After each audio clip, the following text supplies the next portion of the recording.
नमस्कार दोस्तों। आज आपको सामने लेके आए हैं child development and pedagogy CDP, जो कहते हैं हिंदी में बाल विकास व शिक्षा शास्त्र।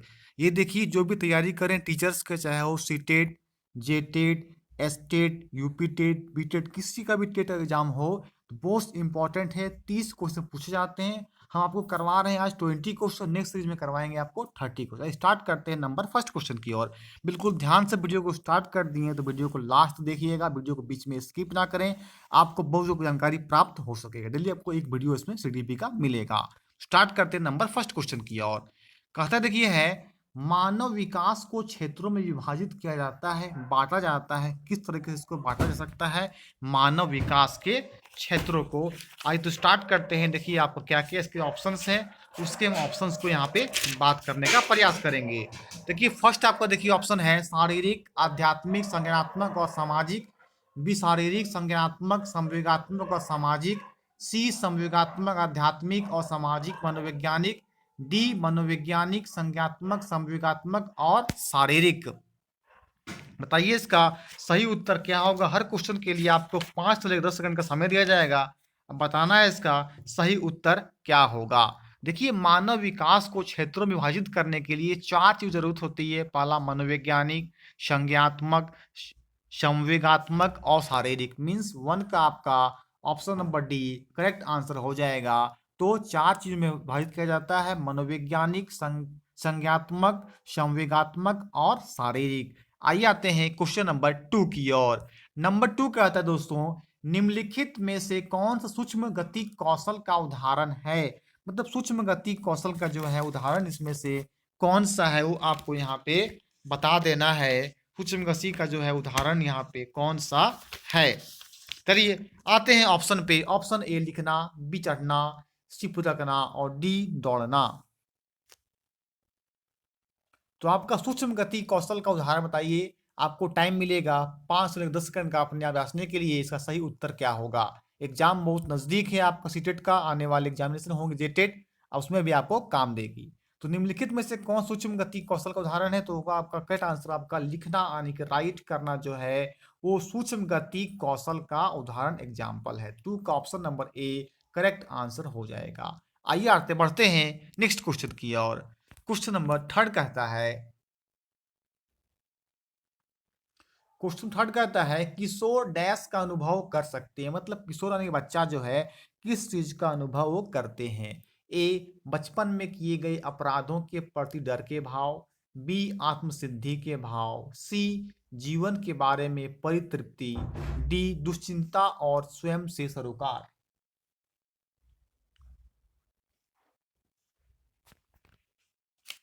बताइए इसका करेक्ट आंसर क्या होगा। किशोर डैश का अनुभव कर सकते हैं। बताना है इसका सही उत्तर क्या हो। देखिएगा, तो किशोर जो है आपका वो बचपन में किए गए अपराधों के प्रति डर के भाव लगता है। तो यहाँ पे क्या होगा आपका, तो 1 मिनट रुकिएगा। आपका किशोरों के अनुभव कर सकते हैं दुश्चिंता और स्वयं से सरोकार करते हैं। किशोर माने होता है बच्चा, वो जो है अनुभव कर सकते हैं दुश्चिंता और स्वयं से सरोकार का अनुभव कर सकते हैं। आइए आते नेक्स्ट क्वेश्चन की। क्वेश्चन नंबर 4 कहता है, क्वेश्चन 4 कहता है अवधारणाओं का विकास मुख्य रूप से डैश का हिस्सा है। मतलब किस चीज का हिस्सा है जो अवधारणाओं का विकास होता है। तो आपका ऑप्शन ए बौद्धिक विकास, बी शारीरिक विकास, सी सामाजिक विकास और डी संवेगात्मक विकास।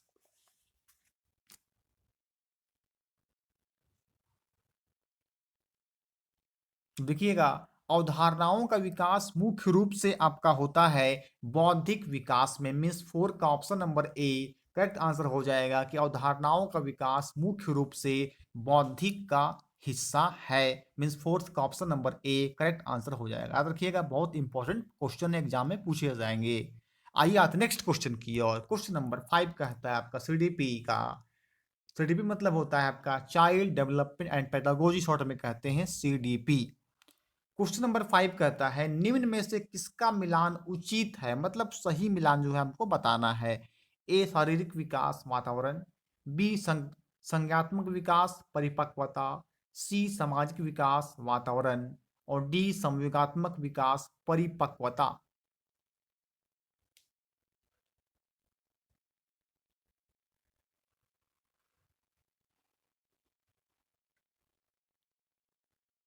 देखिए यहाँ पे आपका सही मिलान जो है सामाजिक विकास वातावरण से है, मीन्स 5 का option number C correct answer हो जाएगा। सही मिलान जो है वो सामाजिक विकास कहाँ से मिलता है, तो वातावरण के द्वारा से लोगों को सामाजिक विकास मिलता है, ये आपका करेक्ट आंसर हो जाएगा। तो ऐसे ही परीक्षा आपको क्वेश्चन पूछ सकता है। आइए आते नेक्स्ट क्वेश्चन। देखिए आपका जब भी सीडीपी क्वेश्चन होंगे बिल्कुल आप सटीक आंसर देना है, जो करेक्ट आंसर होगा वही आपका बेस्ट ऑप्शन होगा, करेक्ट आंसर। आइए आते नेक्स्ट क्वेश्चन की और क्वेश्चन नंबर 6 कहता है मानव विकास डैश है, मतलब मानव विकास जो है क्या है, मात्रात्मक है, गुणात्मक है, कुछ सीमा तक आप अमानवीय है कि ए और बी है। बताइए इसका सही उत्तर क्या होगा। तो आपका मानव विकास मात्रात्मक भी है, गुणात्मक भी है, मीन्स ए और बी आने की ऑप्शन नंबर डी, ए और बी जो है दोनों सही आंसर होगा। मात्रात्मक भी है मानव विकास और गुणात्मक भी है, तो 6 का option number D correct answer हो जाएगा। आइए आते हैं नेक्स्ट क्वेश्चन की ओर। क्वेश्चन नंबर 7 कहता है शैशव काल की अवधि है, शैशव काल जो होता है एक अवधि होता है बचपना का, वो बताना है कि उसकी अवधि जो है कितनी है आपका शैशव काल की। आइए तो हम आते हैं ऑप्शन पे। जन्म से 2 वर्ष तक, बी जन्म से 3 वर्ष तक, सी 2 से 3 वर्ष तक, और डी जन्म से 1 वर्ष तक।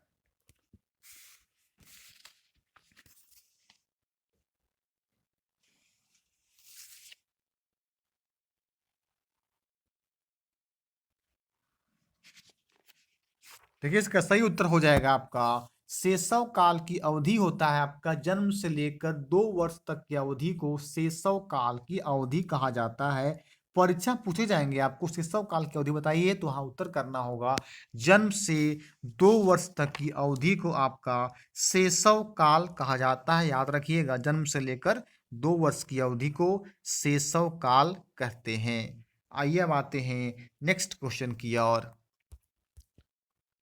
नेक्स्ट क्वेश्चन नंबर 8 कहता है निम्नलिखित में से कौन सा आयु परिवर्ती बाल्यावस्था श्रेणी के अंतर्गत आता है, मतलब कौन सा आयु यानी कि एज जो है बाल्यावस्था श्रेणी के अंतर्गत आता है। ए 11 से 18 वर्ष, बी 18 से 24 वर्ष, सी जन्म से 6 वर्ष, और डी 6 से 11 वर्ष।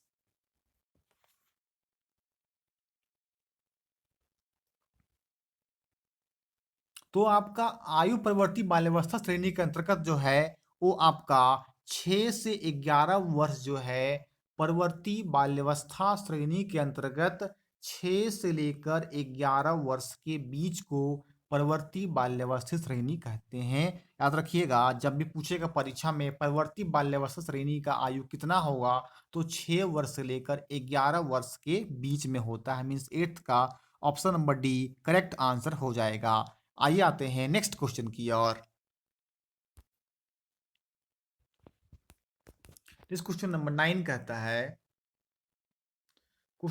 कहता है मानव विकास कुछ विशेष सिद्धांतों पर आधारित होता है। कुछ सिद्धांत से होता आधारित किस पर, ए अनुक्रमिकता पर, बी सामान्य से विशिष्ट, सी प्रतिवर्ती, और डी निरंतरता।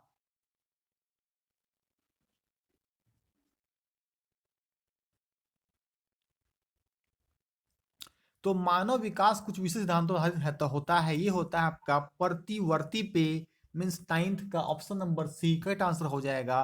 प्रतिवर्ती सिद्धांत पर आधारित होता है मानव विकास सिद्धांत प्रतिवर्ती सिद्धांत पर। आइए आते हैं नेक्स्ट क्वेश्चन नंबर 10 की ओर। क्वेश्चन नंबर देखिए 10 कहता है विकास डैश से डैश की ओर बढ़ता है, मतलब विकास जो है डेवलपमेंट जो करता है वो कैसे आपका जो है बढ़ता है वो आपको यहाँ पे बता।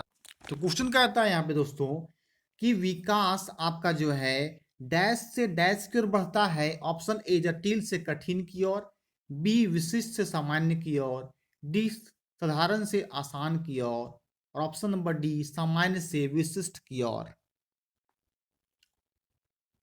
याद रखिएगा विकास जो है आपका वो सामान्य से विशिष्ट की ओर बढ़ती है, मीन्स 10th का आपका option number D correct answer हो जाएगा। विकास सामान्य से विशिष्ट की ओर बढ़ती है। पहले क्या होता है डेवलप किसी को सामान्य जनरली होता है, विशिष्ट होता है बहुत तेज गति में बढ़ना शुरुआत हो जाता है। इसी कारण जो है विकास आपका सामान्य से विशिष्ट की ओर बढ़ता है, मीन्स 10th का option number D correct answer हो जाएगा।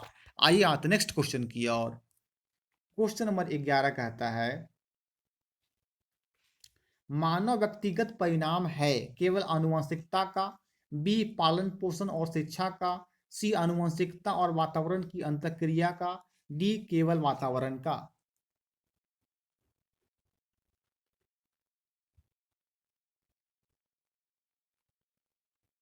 तो आपका मानव व्यक्तिगत परिणाम है आनुवंशिकता और वातावरण की अंतःक्रिया पे, मीन्स 11th का option number C correct answer हो जाएगा कि मानव व्यक्तिगत परिणाम है आनुवंशिकता और वातावरण की अंत, दोनों का होता है रिलेशन। आपका याद रखिए आनुवंशिकता पे और वातावरण एनवायरमेंट पे, तो मानव व्यक्तिगत का परिणाम होता है। आइए आते नेक्स्ट क्वेश्चन नंबर 12 की ओर। नंबर 12 कहता है आनुवंशिकता को डैश सामाजिक संरचना माना जाता है। किसको जो है आनुवंशिकता को किसका सामाजिक संरचना माना जाता है? ए गौण का, पी गत्यात्मक का, सी स्थिर और डी प्राथमिक।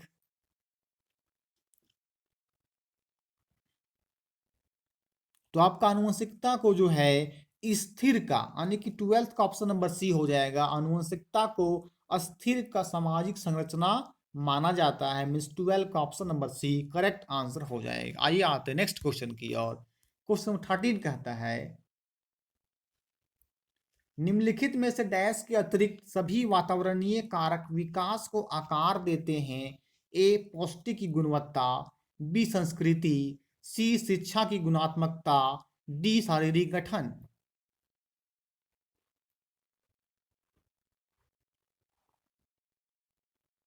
तो सही उत्तर हो जाएगा आपका निम्नलिखित में से शारीरिक गठन के अतिरिक्त सभी वातावरणीय कारक विकास को आकार देते हैं। क्या हो जाएगा आंसर? शारीरिक गठन।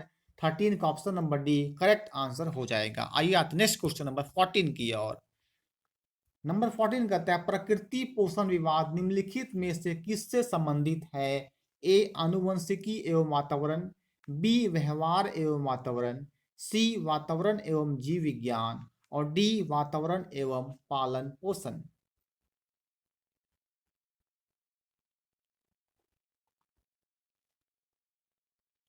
तो प्रकृति पोषण विवाद जो है वो संबंधित आपका है आनुवंशिकी एवं व्यवहार से, मिस 14 का option number A correct answer हो जाएगा। प्रकृति पोषण विवाद संबंधित है आपका आनुवंशिकी एवं वातावरण से।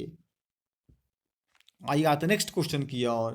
क्वेश्चन नंबर देखिए 15 कहता है, बहुत इंपॉर्टेंट क्वेश्चन देखिए 15 नंबर आपका कहता है क्या चीज?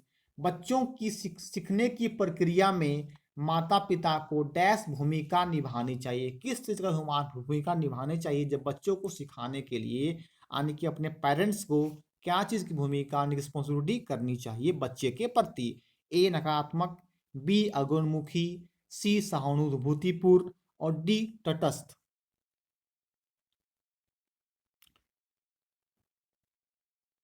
तो यहाँ पे आपको लग रहा होगा कि नकारात्मक तो नहीं किया जाएगा, नेगेटिव थिंकिंग।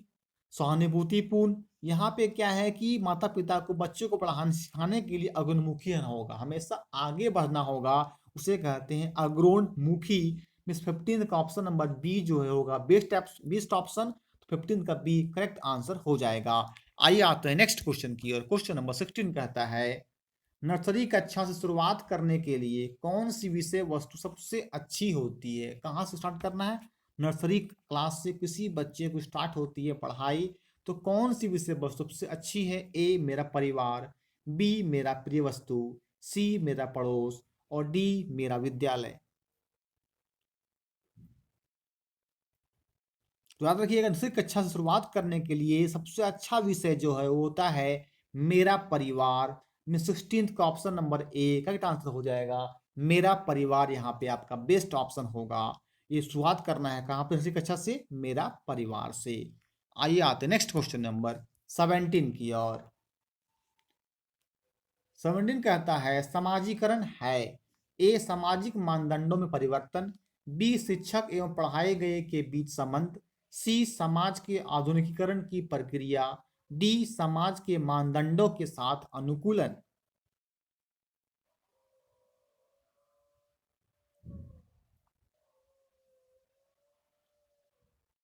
तो आपका समाजीकरण एक जो है समाज के मानदंडों के साथ अनुकूलन है, मीन्स 70 का option number D correct answer हो जाएगा। समाजीकरण है समाज के मानदंडों के साथ अनुकूलन।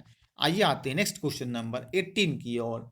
नंबर 18 का था सबसे अधिक गहन और जटिल समाजीकरण होता है, क्या चीज का होता है? ए किशोरावस्था के दौरान, बी पूर्व बाल्यावस्था के दौरान, सी प्रौढ़ावस्था के दौरान और डी व्यक्ति के पूरे जीवन में।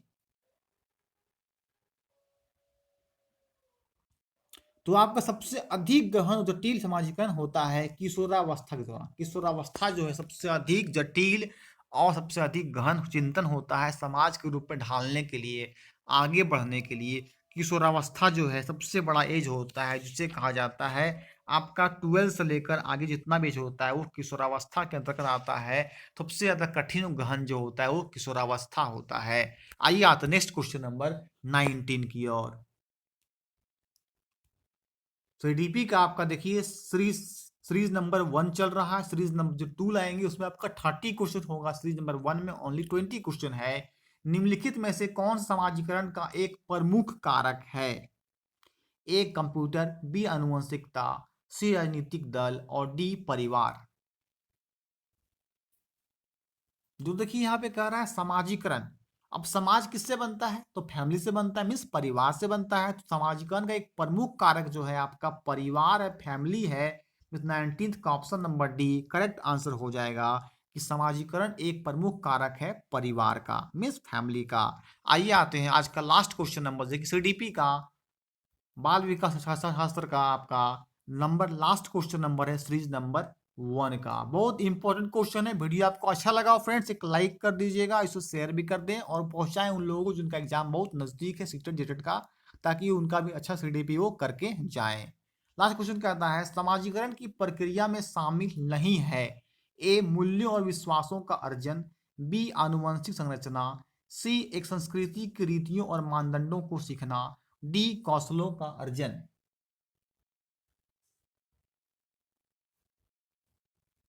तो क्वेश्चन क्या था? समाजीकरण की प्रक्रिया में शामिल नहीं है, तो क्या शामिल नहीं? आनुवंशिक संरचना। आनुवंशिक संरचना जो है समाजीकरण की प्रक्रिया में शामिल नहीं है, आनुवंशिक संरचना। 20 का option number B correct answer हो जाएगा। अगर चैनल में फर्स्ट टाइम हो सब्सक्राइब करके बेल आइकन को प्रेस कर ताकि नोटिफिकेशन आपके पास पहुंच सके। ओके फ्रेंड्स, तो अभी तक वीडियो को यहीं रखते हैं, फिर मिलेंगे आपके पास हम नेक्स्ट वीडियो में। तब तक के लिए आपको थैंक यू।